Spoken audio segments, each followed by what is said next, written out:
They do it all the time. Any sufficiently long-running franchise will have to kill a major character. And, just as inevitably, bring them back. Usually at the expense of any defining character arc. The only thing saving the Animorphs from this fate is its relative obscurity. But in an alternate universe, where we fans got what we think we want, and the Animorphs was on the level of, say, Marvel or that Wizard franchise, there are a few characters who we just know would not stay dead. If you take that as a given, let's try to come up with a good way to do it. We need something better than, somehow, Battle-Teen returned. How? Does the canon let us do it? At the end of Back to Before, Tooman informs us that Cassie is temporally grounded, refuses to elaborate, and then removes everyone's memory of the event. Except Cassie, but only in a vague, instinctive sense. Jake is narrating this. We never learn how Cassie feels about it, and it is never developed further. Let's try. We're going to attempt time travel.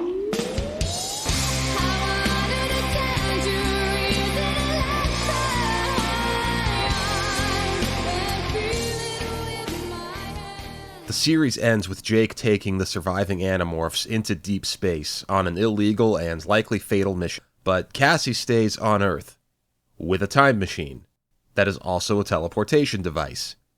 She retains full memory of the events of Megamorphs 3. She's seen the time matrix used before and even been transported by it. She knows exactly what it can do. By the way, this setup is also the likeliest method I can think of to rescue Jake and the others from the cliffhanger ending, and in fact I think there's zero chance that Jake forgot about this when he went into space without Cassie, but that's out of scope for today. One sticking point is that after Megamorphs 3 resolves, the time matrix must logically return to its original location under the construction site, and Cassie doesn't know that's where it is. How does she find it? A huge chunk of Morphington is destroyed during the Yirkpool bombing at the end of The Sacrifice, including half the mall. The construction site is right next door. One of three things must have happened. The construction site was on the mall's good side and everything stays put, but that's boring. The more fun possibilities involve the time matrix being thrown clear by the blast, or falling into the remains of the Yirkpool. It couldn't have fallen into the Yirkpool because a legion of free Taxons was hastily dispatched to oversee reconstruction efforts and Arbron was their leader. He absolutely would have recognized it. In any case, no one seems to have found it.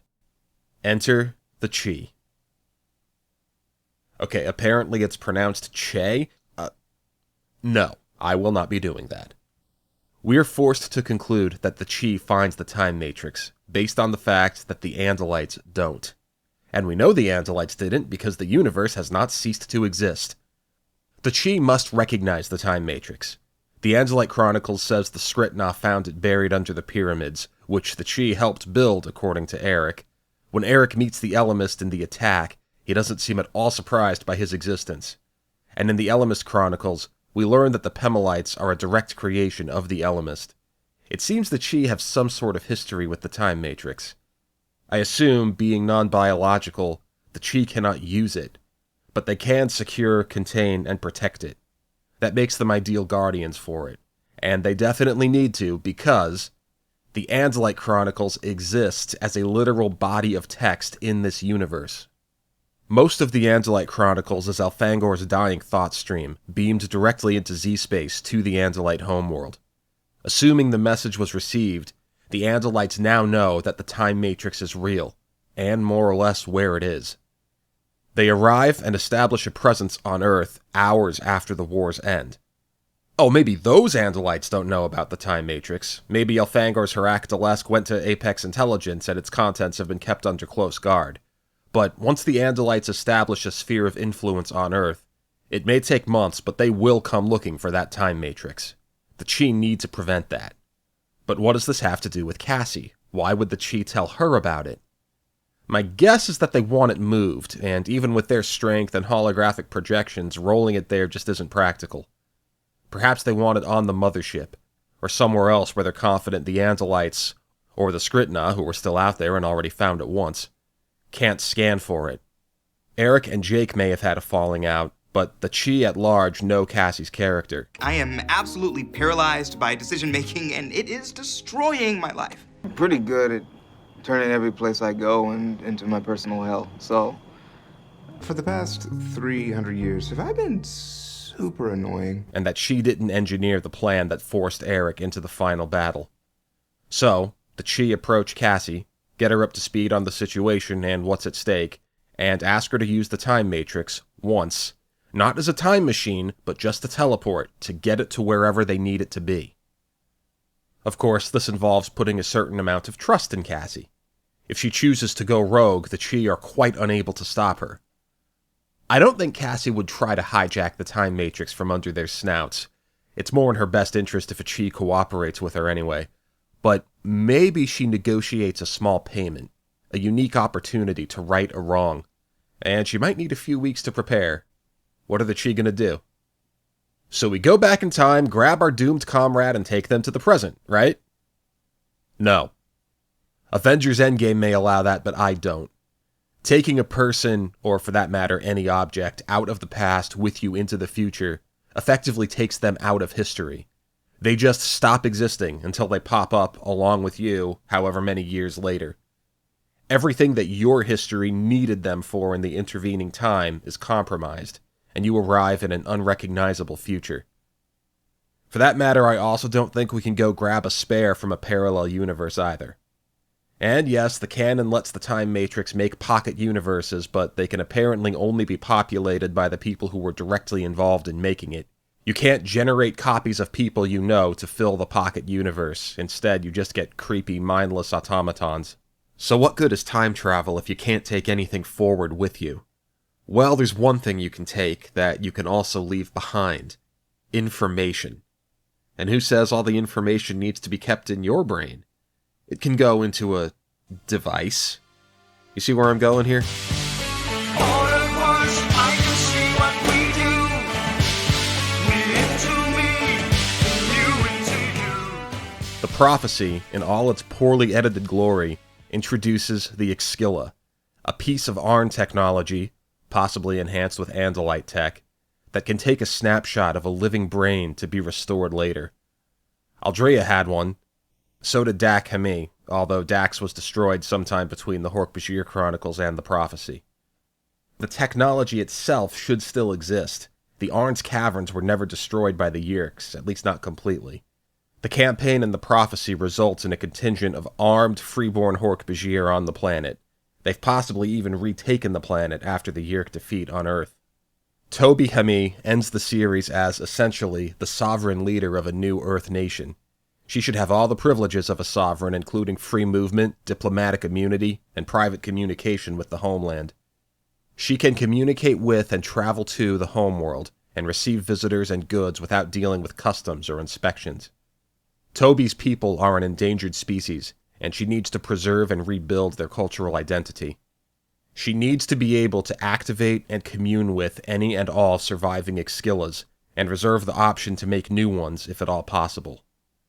Unlike the Chee, Toby was supportive of the means and ends of the final battle, even though her own father didn't survive it. Nothing ever happens that weakens her alliance with the Animorphs. The series ends with Cassie living and working part-time among the Hork-Bajir. Once Toby gains access to the Exquilla tech, which is inevitable, Cassie gets access to it as well. Cassie has the tools needed to go back in time, clone a complete brain, and stick it in a tiny vial where it can wait indefinitely. We don't know how long it takes to create an Exquilla or what the process looks like. If it turns out you need to step into a whole-body chamber for several hours, then that may be an issue. The most ideal scenario is that it can be done with a compact piece of hardware and only takes a few seconds. That seemed awfully quick. What are you implying? Maybe you can even do it while the subject sleeps, which would be helpful considering you can't exactly tell the subject that they're fated to die and that you're from the future. Given that the ceremony of rebirth takes only a few minutes and is activated by what seems to be a simple voice print password disguised as an incantation, I'm guessing the procedure to create one is similarly simple. You're also going to want to take your sample as close to the time of death as possible. Where's the ideal time and place? We'll come back to that. Yet another difficulty with the Exquilla is that the restored mind must inhabit another brain. It's like a weak form of a Yeerk-controller relationship.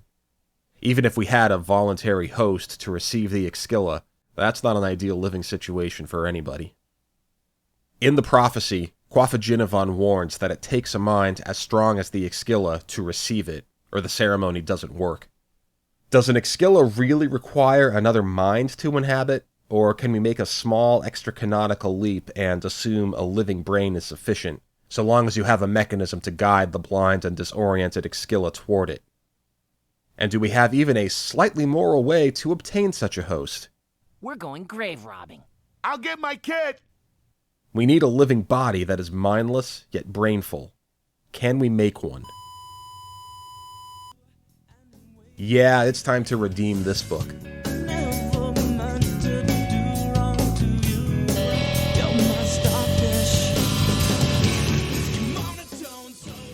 The canon says if we bisect a morph that can survive it, we get back 2 copies of the individual, each with a full morph library and an intact set of memories.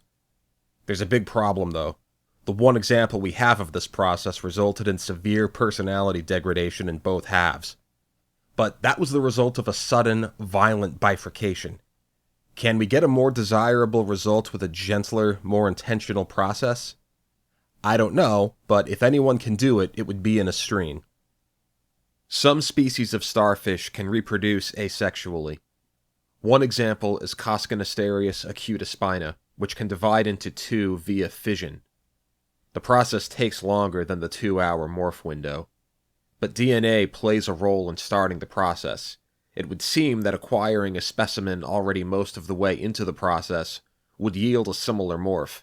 Basically, you could morph into, say, 1.8 starfish and finish up from there. This is the single biggest canon extension I'm making, although we'll use the departure as a soft justification. Cassie happens to morph a caterpillar that's near its genetically programmed metamorphosis time. Actually, that book also gives precedent for certain life cycle processes going by faster when morphed, so maybe the 2-hour window isn't a problem. You know what else might really help here? A Yeerk. Yeerks not only have full awareness of the host body and mind, they can stay conscious when the host falls unconscious, and they can relinquish control of arbitrary areas of the brain. A determined Astrine, voluntarily infested by and working in concert with a Yeerk, could conceivably guide a starfish through fission, as such that all of the mind stays in one half of the morph. The Yeerk takes constant inventory of what parts of the mind it does or does not have access to. If it loses anything, you try to get it back, even completely demorphing and trying again if needed. It would be a grueling, perhaps even traumatizing process. But if it works, instead of getting 2 starfish with a fractured personality, you would get 1 starfish with a complete, intact human Yeerk mind, and a second starfish that can morph back into a human but doesn't know it. What good is that? Well, we have a demorphing ray. It always bothered me that the demorphing ray serves as a MacGuffin in both the Starfish book and the Tobias Torture book, and we never got to find out if it works or not. They used it on Tobias, but only when he wasn't morphed, which was the Animorphs' plan all along. That means there's a possibility that it never worked in the first place. If that's the case, this defining moment in Tobias' character development was all for nothing. So let's say it works. Maybe the Yeerks destroyed it, but you can bet a lot of Yeerk scientists traded everything they knew to the Andalites immediately upon their arrival in exchange for immunity, and Kandrona rays. Very much a German scientist post-World War II situation. The book spends about 1 paragraph telling us what happened to the surviving controllers. They either became Nothlets or were killed. I'm going to say at least a few peaceful Yeerks remained, especially if they collaborated with the Andalites. This isn't only wishful thinking either. Some spacefaring contingent of Yeerks has to meet the Iscort in 300 years' time. And who better to be their forebearers than the Earthbound Yeerks who chose to live as symbiotes rather than parasites? In any case, we can safely assume the Andalites have the knowledge to build functioning demorphing rays. And recall, the Animorphs, via Axe as custodian, themselves were given 4 Escafil devices to do with as they pleased. With the slow but inevitable proliferation of morph-capable humans on Earth, governments desperately need these things. Andalites are still wary about sharing their own technology, but this is Yeerk tech, and it helps somewhat blunt the effect of humans having access to morphing. So, they'll share this with Earth governments, no problem. You know who works part-time for the US government when they're not chilling with the Hork-Bajir?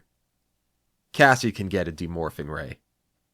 This is good, because it means you can force demorph the mindless starfish into its native body, which is to say, a genetic copy of present-day Cassie. It'll be mindless, though. Good thing we still have that Yeerk handy. Cassie Prime morphs back first, the Yeerk evacuates, and is moved into position. The anti-morphing ray demorphs the starfish, and as soon as an ear canal presents itself, the Yeerk does what it does. We now crack open the Exkilla. We know from canon that the minds released from the Exkilla will search other nearby minds to latch onto, and Cassie 2 isn't exactly broadcasting one. Hopefully, the Yeerk can act like a runway beacon, guiding it in but not actually being taken over itself. If all goes well, the Exkilla moves into the empty brain, they wake up in a copy of Cassie's body, and the helper Yeerk evacuates immediately. This copy of Cassie has every morph she ever acquired, which includes Rachel.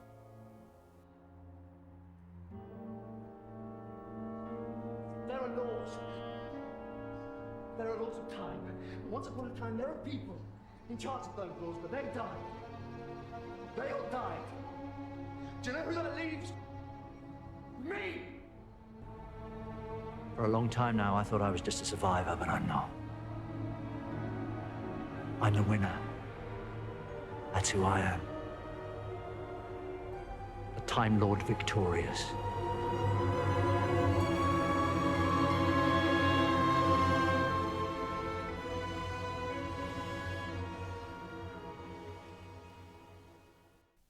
To say Rachel will be confused and disoriented is a grand understatement, especially depending on how out of date her Exkilla was. I haven't forgotten.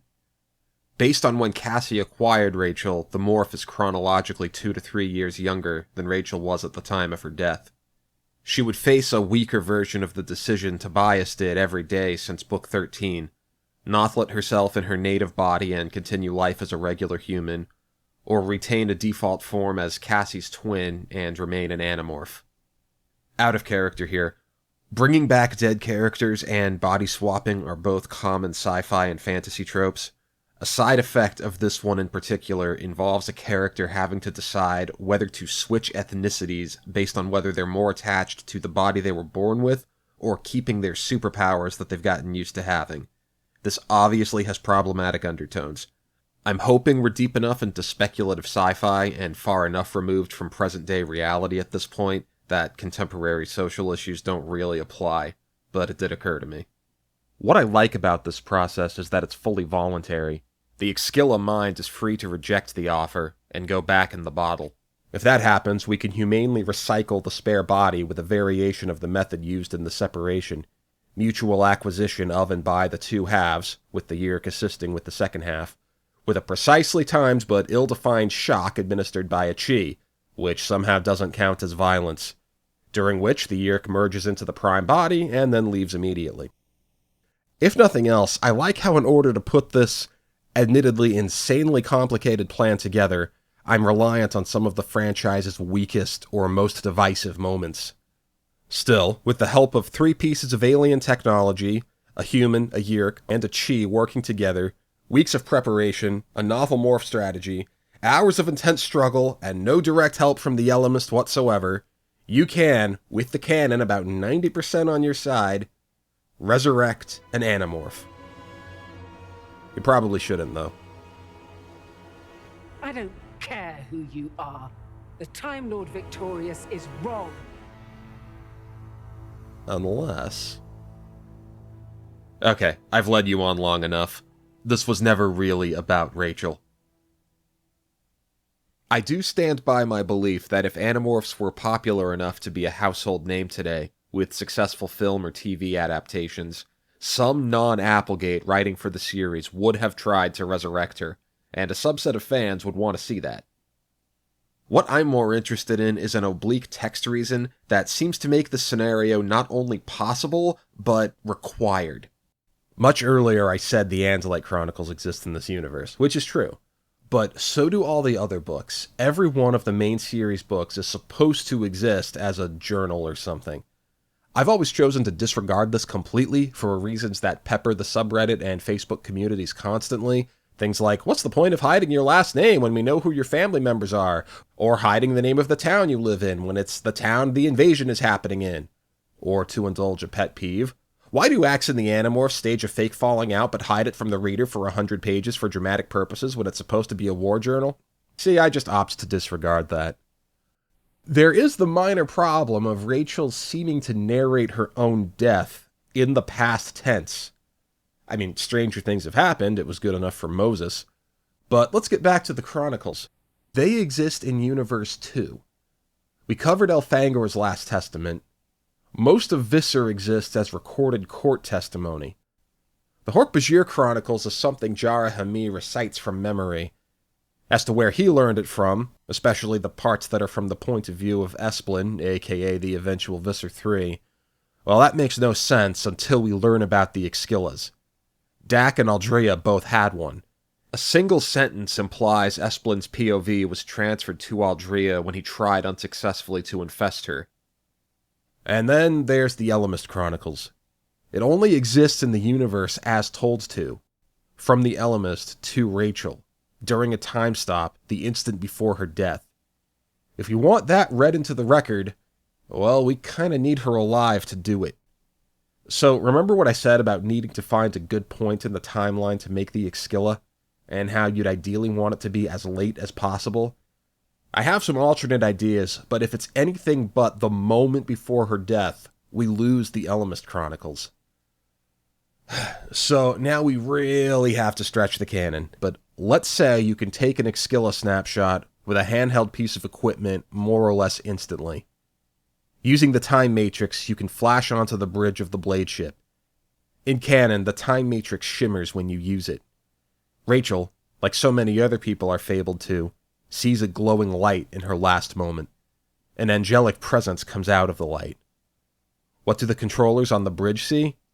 Not a damn thing, because the chi that Cassie brought along with her puts up a hologram. I'm assuming you can do this because the Time Matrix does not operate on Terminator rules. Unlike with the morphing technology, there doesn't seem to be any difficulty bringing clothing or other inanimate objects with you, and other people go through with you no problem. Cassie should have no issues dragging along a chi, even if the Time Matrix regards it as hardware rather than an individual.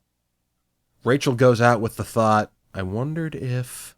and then wakes up a few years later to finish that thought, before being informed that she has homework. Unfinished. If there's anybody here who can finish it, it's you.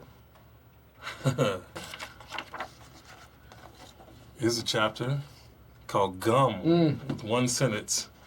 And before you ask, no, you can't just forego the Exkilla and grab Rachel instead and take her with you. You'd need to leave a convincing corpse behind for the Yeerks. I mean, the Chi could do it. That would provide narrative symmetry to the Chi using their holograms to simulate Cassie's death as misdirection to get the Animorphs onto the pool ship. But no, that's pointless because Rachel's condition is terminal.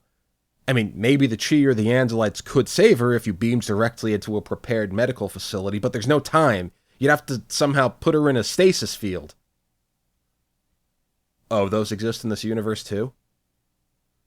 Okay, and then, the Yeerks kick Rachel's body into space, which is really a Chi, so it'll be fine. It may even enjoy it. The Andalites pick up the supposed body and return it to Earth, where it's cremated. That leaves more than enough opportunity for the Chi to pull some kind of switcheroo. And the urn supposedly containing her ashes that Tobias steals and drops into the ocean is actually full of coffee grounds or something. Meanwhile, in the future, real Rachel is back. No Yeerk, no Starfish, no demorphing ray, no Exkilla, no memory loss, no body swap, and nobody even needs to morph. Huh. Well, that would make the entire previous setup appear to be a huge waste of time. Well, it's good to have options. Okay, if we're going to do the grab-and-go method using Chi holograms and force fields... You know what? I thought I was done with the Doctor Who bit, but what the hell, it's the holidays. Everybody lives just this once, Everybody lives!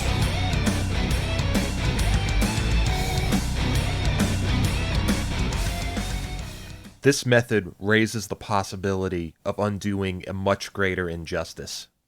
See, Rachel's sacrifice satisfies a character arc, and is foreshadowed.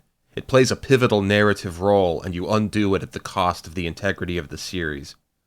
Far more gratuitous is the loss of the auxiliaries, made especially more painful when we learn that many of Arbron's Taxxons survived, as did the soldiers belonging to ATF-1. Remember the Gambit in the reunion?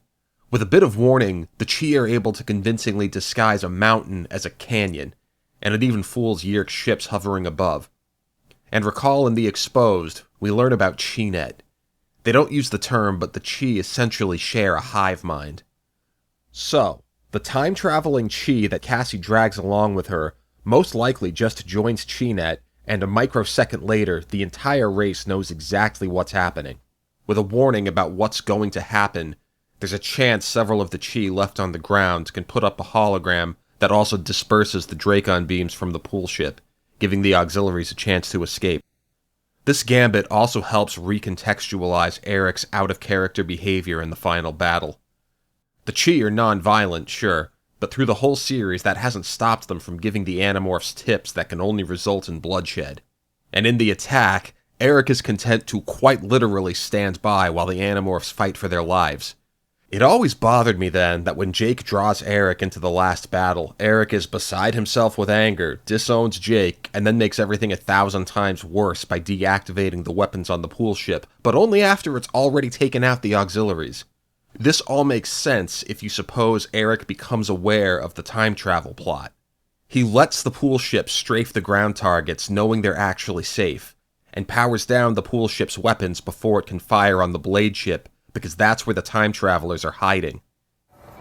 Hey puppies, what's up?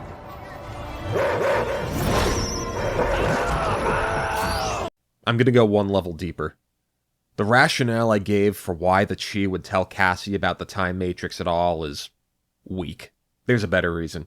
If the Chee know time travelers arrived and that they themselves were involved, they're obligated to make sure those same travelers depart at the right time to make everything consistent. Regardless of what they say, the Chee really tell Cassie about the Time Matrix because they know Cassie already used it. But that's a classic bootstrap paradox. I don't like bootstraps. I have a better idea. I headcanon that the Chee can detect when the Ellimist, or Krayak, or the Drode does something with time. They don't know what happened, but they know something happened. And it drives them bananas. These are sentient analytics engines, a literal embodiment of knowledge is power. And this jackass keeps changing the very notion of what is real. As evidence for this headcanon, every time a member of the Unholy Trinity messes with time and the Chee aren't around, they show up 1 or 2 books later. It takes a little longer the first time, and I'm going to say the events of The Stranger caused the Chee to commit to contacting the Animorphs in the first place. The Chee come calling every time another blip happens in the timeline, and every time, to their slight relief, the Animorphs at least vaguely know what's up. Except this time, when only Cassie knows anything, and even then it's too vague to be useful. Then, during the final battle, it happens again. The Ellimist, or Krayak, or the Drode did something in the instant before Rachel died. And the Animorphs know nothing. Not even Cassie. Years pass, no other anomalies. Jake and the others disappear into space. Only Cassie is left. Only the temporally grounded Astrine who's experienced an Exquilla firsthand. I don't want to discount Cassie too much. She needs the skill and the nerve to pull this plan off, but the strategy comes from the Chee, even if they let Cassie think it's her idea. If their hypothesis that the Ellimist did something with Rachel was right, the knowledge is worth more to them than Rachel's life. It's cold and indifferent and very tonally consistent with the series. And for their efforts, Cassie gets her best friend back, and the Chee are rewarded with deeper knowledge of their own genesis. As a consolation prize, it is Cassie's idea to save the auxiliaries. Once the time travel gambit has been successful, events are rewritten so that the event that she detect on the Blade ship is sufficiently explained by their own meddling. It looks to them like a bootstrap paradox again, but it's an illusion. There's only one layer of regression instead of infinitely many. Eric needs to maintain the ruse with the other Animorphs. History still needs to unfold as it did up until the point in the future when the time travelers depart. I actually agree with Avengers Endgame on this one, although maybe for slightly different reasons. You can't just let all the people you save immediately go about their lives. Or else it's possible when you reach the departure point in the modified timeline, your time travelers are unable to make the journey, or even unaware of the need to make it. So, while the hologram stays up, Cassie potentially needs to make several short trips to evacuate all those rescued to the future. A side effect of this is that Eric can't let on to anyone, least of all past Cassie, about what just happened. So, when the battle ends, he hastily stages a holier-than-thou tirade, no doubt drawing from his memories of the first performance of Hamlet, and cuts contact for a few years. Totally worth it. 3 to 5 years later, the world has to adjust to a sudden influx of time refugees arriving, possibly including free Taxons and soldiers. We'd have to deal with a smaller-scale version of everything bogging down post-Endgame Marvel. Families who've grieved and moved on, feelings of alienation, etc. Anyway, that's how you do it in canon, and we're not forgetting anyone. Tom? Tom. Then it is a joke because there is nobody in here named Tom. Oh, that guy was weird. Alright, if you've stuck with me this far, it's time for a very silly lightning round. I think I'm a clone now. There's always two of me just hanging around. Two more really quick ways to possibly get a dummy copy of Rachel. You still need the Time Matrix and the Exquilla, but you don't need the Demorphing Ray or the Starfish. You still need a Yeerk, but this time a Yeerk morph is acceptable, so Cassie plus any other accomplice can do it. Take your pick. I'm pretty sure I'm at least partially stealing this one from Facebook. There are rare but documented cases of people being allergic to other people. So, get a sample of the departed and hold a donor program to find an allergic person. In return for them getting to become an Animorph, they go back in time with you, acquire the soon-to-be-deceased, immediately travel back to the future with you, and wait for the Harith Illant. You can speed things along with a sappy movie or some other appropriate emotional trigger. Within a few hours, they burp out a healthy human that has no memories and therefore no personality, and then you proceed with the Exquilla plan. In this version, the person can touch a Escafil device and start rebuilding a morph library from scratch if they so choose. And finally, one of the most hated books in the series is The Hidden. I personally don't dislike it as much as others, but it does have a lot of consistency issues. One of its many problems involves the treatment of the Escafil device. Before this book, it's implied an Andalite has to activate the cube. It's not explicit, but Jake goes inside Elfangor's fighter to retrieve the cube, and just picking it up doesn't give him the morphing power. It's only when he touches it with Elfangor holding it that it takes effect. Same with David, with Axe holding it. Then, even after becoming an Animorph, it takes concentration and intention to acquire morphs. Then this book comes along and it starts passively making Animorphs out of every creature it touches, and those creatures start uncontrollably morphing into anything they touch in turn. I'm gonna reconcile this by blaming the Helmicrons. When they attach their ship to the cube to try to charge their engines or whatever, it causes it to spring a leak. And after the suspicion, this particular cube is now broken. It's essentially stuck in the on position. This stuck on attribute has the nice side effect of explaining why Axe isn't needed to use the cube in the Diversion or the Ultimate. Using these books to fix these books is a plus. The Animorphs don't realize the cube is broken in canon because they're already Animorphs. Further interacting with it has no effect on them. But there's ample time afterwards to figure it out. Tom got away with Elfangor's cube, but once someone figures out what happened, surely we can do it again. All this is to say, get a cube, break it, and use it to make an Animorph out of the most mindless animal you can possibly find, preferably a small one. Put it in a jar. Take them back in time, have them touch the subject, and immediately go back to your own time because they're going to uncontrollably morph that person very soon. When that happens, hurry up and infest them so they can't morph back, and then use the Exquilla. This person has to become a Nothlet again and then live with whatever residual instincts are left from the animal you used. I don't know what the most mindless animal is, but based on everything that gets described in the books, I think the most hilarious example you could go with is a flea. Because according to Jake, all it wants to do is stay warm and drink blood. So if you do this to Rachel, she basically turns into something between Blade and Selene, but she loses her fashionista status because she has to wear a heavy coat at all times.